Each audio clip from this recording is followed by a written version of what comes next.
Assalamualaikum warahmatullahi wabarakatuh. Saya Roni Febrianto, NRP 35 dari kelas 2 Mekatronika B. Di sini saya akan mempresentasikan final project dari mata kuliah praktikum microcontroller interface yang diampu oleh Bapak Eko Henfri Binugroho.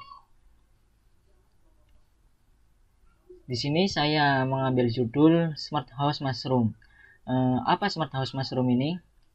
Smart House Mushroom ini kumbung jamur dengan penambahan fitur untuk mendukung dan juga menunjang meningkatnya hasil panen dengan menjaga kestabilan kumbung jamur dan juga melakukan treatment secara otomatis. Apa latar belakang dan tujuan saya membuat ini? Kebetulan untuk saat ini saya sedang budidaya jamur, kemudian dengan basic saya yang berkuliah di Politeknik Elektronika Negeri Surabaya dengan program studi Mekatronika, saya ingin sedikit mengimplementasikan ilmu yang saya punya untuk meningkatkan kualitas hasil panen pada bidang agriculture. Dengan harapan, dengan adanya teknologi tersebut, hasil panen meningkat dan tidak terpengaruh oleh iklim maupun cuaca untuk memanen hasil jamur tiram tersebut. Selanjutnya, bagaimana desain dan implementasi dari sistem ini? Yang pertama, sensor. Saya menggunakan 3 sensor. Yang pertama yaitu CSN SRT04 ultrasonic. Di sini berfungsi untuk mendeteksi masih adakah atau sudah habis air pada tandon penyiraman tersebut. Yang kedua yaitu saya menggunakan sensor DS18 untuk sensor suhu. Di sini untuk memonitoring atau mendeteksi suhu yang ada pada suhu air yang ada pada tandon. Kedua sensor ini yaitu waterproof karena kita akan gunakan untuk dimasukkan ke dalam air ataupun terciprat oleh air. Makanya kita menggunakan sensor yang waterproof. Sensor ketiga yaitu DHT11 atau bisa menggunakan DHT22. Itu tergantung dari user untuk membuatnya. Di sini sensor DHT11 ini mempunyai pendeteksi suhu dan juga kelembapan. Di sini saya gunakan untuk menjaga kondisi kumbung agar tetap stabil baik suhu maupun kelembapannya. Ketiga sensor ini akan masuk datanya ke ESP32. Dari ESP32 ini diolah, kemudian di sini jamur memiliki parameter, contohnya untuk suhu kita harus menjaga antara suhu 22 atau 23 sampai 28 derajat Celcius. Untuk kelembapan sendiri kita harus menjaganya di atas 85%. Maka dari itu kita harus melakukan treatment otomatis untuk mengurangi pekerjaan dari petani jamur dan bisa menjaga jamur tetap hidup. Setelah inputan dari sensor masuk ke SP32 ini, data kemudian diolah. Yang pertama keluarannya yaitu kita akan mengontrol relay untuk menyalakan pompa dan juga yang kedua yaitu untuk memberikan tampilan pada LCD OLED ini. LCD OLED ini berfungsi untuk pada tandon yaitu menampilkan sensor suhu air dan juga kondisi air dalam tandon, apakah sudah habis atau berapa persen sisanya. Setelah itu output yang kedua yaitu dari ESP32 ini dia akan mengirim ke Home Assistant. Di sini saya menggunakan virtual machine atau virtual box untuk menginstal Home Assistant ini. Dari Home Assistant ini bahasa pemrograman yang digunakan yaitu sejenis Java. Kemudian dari Home Assistant bisa kita monitoring melalui laptop maupun smartphone, dan juga kita bisa mengontrolnya dari smartphone atau laptop untuk menyalakan pompa atau lampu sesuai instruksi switch pada smartphone kita. Oke. Selanjutnya yaitu percobaan sistem.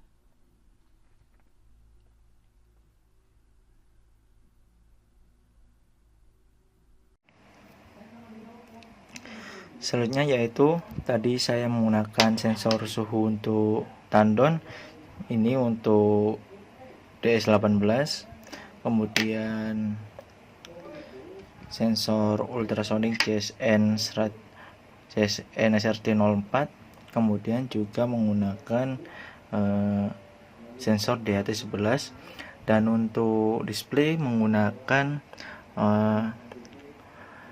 LCD OLED 1,3 inch. Kemudian untuk output saya menggunakan relay 2 channel untuk lampu dan juga untuk pompa. Sekarang kita coba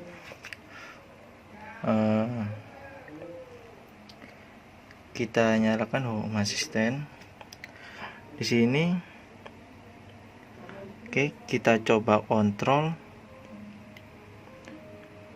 Di sini pompa menyala dikarenakan kondisi lebih dari range atau tidak memenuhi range, karena humidity atau kelembabannya kurang dari 85% dan juga temperaturnya lebih dari 28 derajat Celcius. Untuk ini lampu, kita akan coba menyalakan lampu.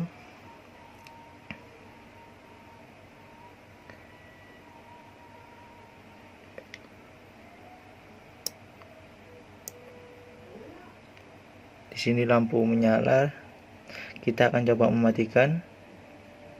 Oke, mati. Tadi kita kontrol melalui smartphone ini. Selanjutnya kita akan coba merubah tandon. Kita halangi sensornya. Tandon berubah. Di sini tandon kondisinya masih sekitar 76%. Kemudian suhu air sekitar 32 derajat Celcius. Dapat dilihat pada monitoring smartphone. Tampilan untuk smartphone yaitu seperti ini. Di sini humidity atau kelembapan. Kemudian di sini ada suhu air pada tandon, di sini suhu ruangan pada kumbung jamur, dan ini merupakan kondisi tandon atau keadaan tandon airnya masih ada atau berisi sekitar berapa persen. Kemudian dua tombol ini untuk lampu. Tadi kita menyalakan ini, maka lampu akan menyala. Kita akan mematikan, maka lampu akan mati. Kemudian yaitu ini humidity, kita bisa melihat data lognya by chart atau grafik. Kemudian ini untuk suhu air sama, kita dapat melihatnya pada grafik. Lalu ini untuk suhu ruangan.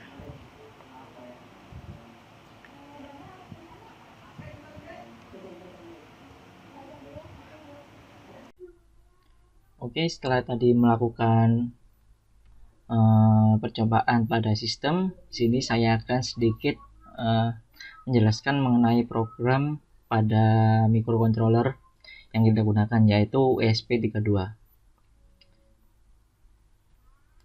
Ini untuk skripnya. Sini saya pecah untuk beberapa fungsi. Sini untuk komunikasi datanya saya menggunakan komunikasi data MQTT. Ini skripnya. Ini untuk mendeklarasikan MQTT user yang saya gunakan serta server. Kemudian WiFi, SSID, dan password untuk menyambungkan atau memberikan akses internet pada microcontroller. Untuk pompa saya berikan pada pin 12. Kemudian untuk lampu saya kasih untuk pin 14. Lalu ini untuk wifi-nya. Kemudian yang di sini untuk MQTT-nya. Kemudian selanjutnya kita beralih pada fungsi callback ini. Fungsi callback ini yaitu berfungsi untuk mensubscribe topik yang ada pada MQTT server. Di sini untuk pompa pada lampu A dan juga untuk lampu berada pada topik lampu B, yaitu ini room/lampu A, room/lampu B. Dengan kondisi yang diterima yaitu 1 atau 0. Jika 1 maka pompa akan menyala, jika 0 pompa akan mati. Kemudian jika 1 lampu akan menyala, jika 0 maka lampu akan mati. Kemudian ini sederhana untuk program DHT11, sensor suhu dan juga kelembapan.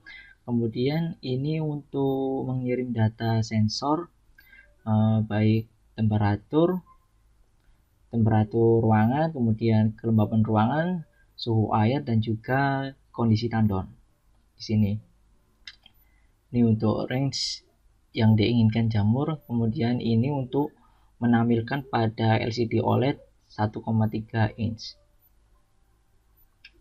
Di sini reconnect berfungsi untuk menyambungkan kembali jika gagal connect dengan MQTT server, dan sini saya panggil fungsi saya reset ini berfungsi untuk ketika microcontroller on kemudian mendapatkan akses WiFi maupun tidak, selanjutnya dia akan berusaha menghubungkan dengan MQTT server. Nah, jika SP32 atau microcontroller ini gagal, maka dia akan mencoba mereset dirinya kemudian sampai dia bisa terhubung dengan MQTT server. Ini sensor suhu DS1820. Kemudian kita lihat untuk program yang ada pada Home Assistant, ini tampilan web servernya. Sini saya menggunakan Home Assistant secara lokal, yaitu pada ini VirtualBox. Ini untuk MQTT-nya. Kemudian ini untuk sensor. Kemudian ini untuk switch, yaitu pompa dan juga lampu.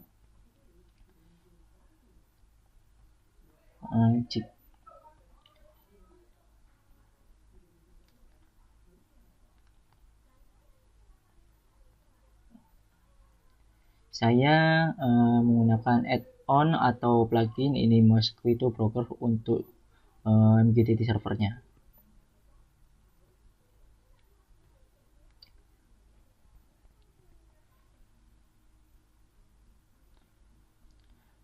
Selanjutnya yaitu harapan yang diinginkan.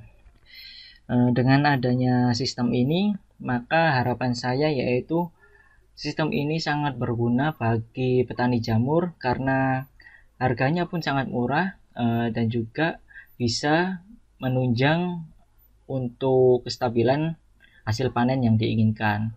Dikarenakan apa?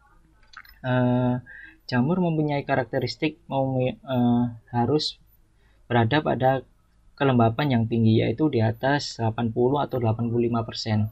Untuk kondisi panas kan hal tersebut tidak memungkinkan, maka petani jamur harus menyiram jamur tersebut 2 hingga 3 kali sehari. Nah, dengan adanya sistem ini untuk penyiraman bisa dilakukan secara otomatis by sensor maupun by waktu sesuai karakteristik atau masing-masing kondisi pada petani jamur. Selanjutnya, dengan adanya sistem ini bisa memperbaiki kualitas panen, dan juga dari kualitas panen yang telah diperbaiki maka akan meningkatkan kuantitas atau kuantiti produksi jamur tiram tersebut, sehingga bisa membantu para petani agar fokus untuk proses pengemasan lebih steril lagi. karena pengerjaan untuk penyiraman sudah dilakukan atau digantikan oleh sistem ini. Semoga bermanfaat presentasi dari saya. Kurang lebihnya mohon maaf. Wassalamualaikum warahmatullahi wabarakatuh.